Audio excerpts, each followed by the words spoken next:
have them before me. Oh, we lost Alan. Bugged out on us. I have Mr. Donald Culp from the wonderful state of Ohio. And we have Monica Wilson up in the land of Lincoln. Hello, everybody. Hi. Yeah, I got to give time. That's Dawn. And that's Monica. And we have the wonderful Chandra Higgins from the West Coast, California. And then you've got Dana and I down in the great state of Texas, which has been underwater for the last couple of weeks. This Lake Texas. We're down here in Lake Texas. And we'll welcome all of you. Don, you want to open up with a word of prayer? Sure. Well, Heavenly Father, we thank you for our wonderful group that we have here today. Thank you for everybody that's listening and that will get to hear this all later. Thank you for your many, many blessings that you shower upon us every day. Thank you for healing up John and Monica and Don and all of our brothers and sisters. And we thank you for the love that you have for each and every one of us, that it's just beyond measure. So we're so grateful, and we're thankful for the word that you've magnified above your name that we're going to hear tonight. So we thank you in the name of Jesus Christ for all this. Amen. Amen and amen. I guess it's been several months now. I lose track of time when it comes to these things, because I think, oh, we just did that teaching, and then I look it up and I say, oh, we did it 3 years ago, because we have been doing Monday night hangouts for a little while now. But we'll say several months ago, that's always the same number, right? We did a hangout on how to use a few tools online, and it was a very successful hangout. And what I thought we'd do, and when Dawn comes back, we'll follow up with that, is go into a little bit, do a few short segments on more detail about some of these online tools that are totally free, that you can use that replace a lot of things that you may have on your shelf. And of course, I still have all the things on my shelf, and I use them for notes and everything else and reading. But there's so much online available today. I often imagine what a guy like E.W. Bullinger would have done if he had the internet. Can you imagine with the work that that man did with paper and pen, or quill probably, paper and quill, how much he could have gotten accomplished with some of the information that is available today? It would have been just phenomenal. But I want to, again, go to Bible Hub. And the thing that brought this up is that I was playing with this the other day, and I found something new that I didn't really know was there.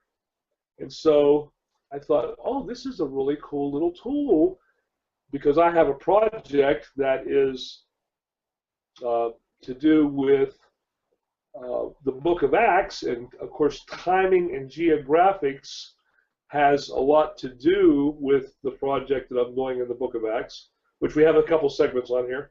The book of Acts, a progressive revelation of the mystery.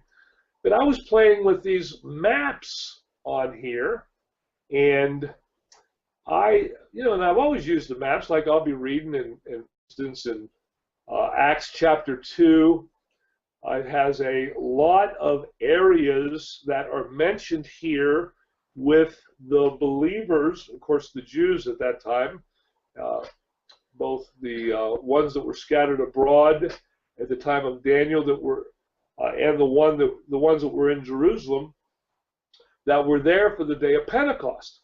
And when you're reading a section here at the top of the Google system, there are a lot of sub-menus that you can go to that pertain specifically to the area that you're reading. But over here on the left-hand side, you'll see that there is a group of maps. Now, if you click on the map, it takes you to a submenu, and it gives you a little bit of information concerning that particular area that it's talking about. But the geographic area and some of the descriptions and some of the other places in the Bible that these places can be found. However, if you also look, there's two other submaps here. Now, I happen to have Google World, I think it's called, Google World on my computer, and if you don't have it, I recommend it. It's really a cool tool also. But if you click on this additional data from Open Bible Information, where I'm highlighting here with my cursor, it will take you to a greater submenu concerning Bible maps. And here's a place here where it says identify every identifiable place, and if you click on that, it'll take you to another submenu. And if you look, it's got all the books of the Bible, and and this is all related to, I'm sorry, it's not Google Maps, it's Google Earth. That's the other application that I have that I use quite a bit when I'm traveling or when I'm looking for a specific place. But I'm going to start here in Genesis because it's there. If I click on Genesis and it's first, it will go and break down chapter by chapter the book of Genesis. And if you click on any given chapter, it will, and I'm going to do the preview first because I want to go backward. I want to back out of this to show you some other features here. If I click on the preview, it will bring up a map that actually highlights the areas that are mentioned in that chapter in Genesis chapter 2, which is now that's cool in itself, and that's all fine and dandy. But it even gets more. And of course, you saw I clicked the preview on that because I'm going to go back here, and I'm actually going to click the KML icon. Or a link, and when I hit the KML link, it's asking me if I want to go ahead and open this. I'm going to open it up, and when I open it up, it's going to literally open up my Google Earth, and it's just going to bring up those items that are listed in the section of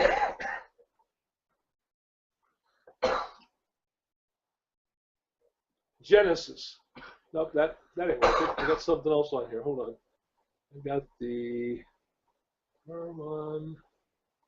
There's something else on here. Oh, Bible. Just when you thought you knew Bible Hub. Yeah, right. You see Cush down here in southern Egypt. Now, the Euphrates River, Syria, the Tigris River. And again, these are just the ones that are mentioned in Genesis chapter 2. Now, I'm going to back out of this. I'm actually going to close this because I want to show you some practical applications with this. So I'm going to delete the temporary file that has been added, and I'm going to go back to the readout that we were on. Now, if I go to the top of the menu where it says Google Earth above the map, and I click on it, it will literally close that door, please. It will literally open up on Google Maps every name that is mentioned in the entire book of Genesis as far as geographic location. Again, so here we can do it with an individual chapter to get a geographic idea of what we're dealing with, or you can do it with the entire book or letter, in the case as we're going to see in the book of Acts. And I thought that was pretty fascinating, again, because of what I'm into. Now, I want to go to where we started or where I said I was starting, or the reason why I started this little thing, because I thought there was a cute little lesson here to convey a practical way in which this application can be used. So I'm going to back up, and I'm literally going to go to the book of Acts and look at some of the neat things that we can do in the book of Acts.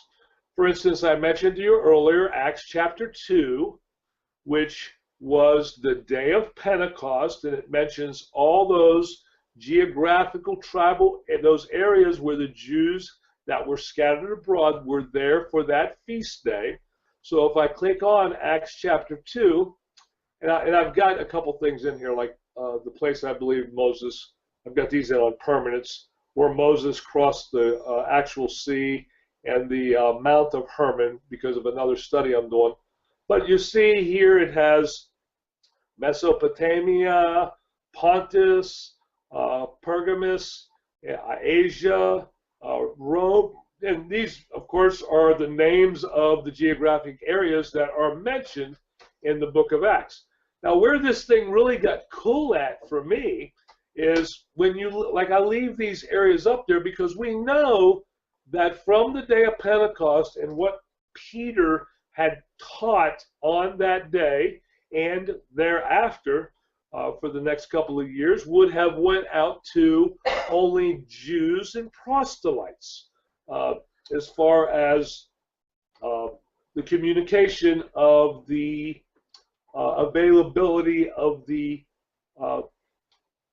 what actually was received on the day of Pentecost with the new birth and with the Christ in them.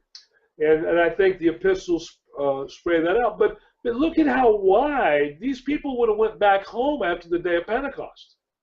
So the initial outpouring on the day of Pentecost really gave a pretty broad geographical movement to God's word right off the get-go, right off the bat.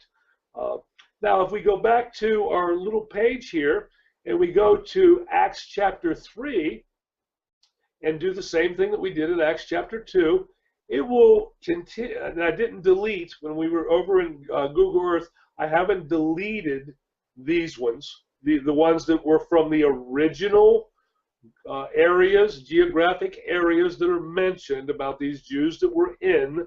Of course, these are the Jews that were scattered abroad during the time of Daniel. But if I go back and I go to Acts chapter 3 and I open it up, it's going to then add the contents of whatever geographic area is being spoken of in Acts chapter 2. And we notice that the focus goes back to Jerusalem. And we know that the Nazarene is spoken of because of Jesus Christ of Nazareth. They're talking about in chapter 3 because of the power that came about from the lame man being healed. Be it known unto you, Jesus of Nazareth has made this man whole. So that has been added to the mix. And what Dana and I were playing with this, and we literally went through every chapter in the book of Acts to watch the word spread in the first century. Now, granted, when we got to the point where Peter writings and James writings, John's writings, and also Paul's writings came, we added those books in, but it was really fascinating just to go back and forth between these two applications and start adding. We're in Acts chapter 5 now, so I'm going to add Acts chapter 5 as far as what's primarily being spoken of. And again, if you notice, it goes abroad, and then it comes back to Jerusalem. And it goes abroad, then it comes back to Jerusalem, which is fascinating in itself. But by the time we get through this a little bit, so now Cyprus has been added into the mix. Here and centered, but we had one, and we're going to go back. Now we're going to go into Acts chapter 7 and open that up in Google Maps, and we have Mount Sinai being mentioned in Acts chapter 7. If you remember the preaching of Stephen, He had mentioned about Egypt. Egypt's up there twice now, and Sinai, where the law was given, talking about Moses. And we go to chapter 9. We start getting another scattering that's starting to happen, starting out from Jerusalem, and now we've got Tarsus, which was Paul. We've got Antioch. We got Haran entering into the picture. We've got Damascus being mentioned in there. Of course, that's where Paul was heading as he was going to throw Christians in the jail. We got Caesarea. That's where Peter was told to go, and from Joppa up to Caesarea. Lydia, where the healing was done from the woman who died and was raised from the dead. So you start seeing a much larger spreading of the word as far as how it is going out. Now, before I go into Acts anymore, I want to back up and I want to go to the book of Peter, because First Peter obviously has a few things to say geographically, and and this is the areas that Peter has gone as far as that letter was addressed to in Peter. So we're going to add those into the mix. Some of them are mentioned already in the book of Acts, and that's why I believe personally that First Peter was written much earlier than some of the scholars point it in, because I think he was actually doing follow-up communication to a lot of these people that were there on the day of Pentecost as they were continuing to minister the word as it went out. And then, of course, the other letter that we'd be interested in really quickly, you can see none of John's are in there. The book of Revelation is in there, and the book of Jude, which I don't think came out till after the fall of Jerusalem, not the fall as in the Roman fall, but the fall as in the Christian, where they started having problems in Jerusalem. But we do know that one of the earliest books that was written was by Paul was 1 Thessalonians. So when we start adding 1 Thessalonians to the mix here on this Google map, we see that we start actually opening up the European area in what was called Asia Minor at that time, to where Paul was continuing to go. We got, what is it, Bithynia,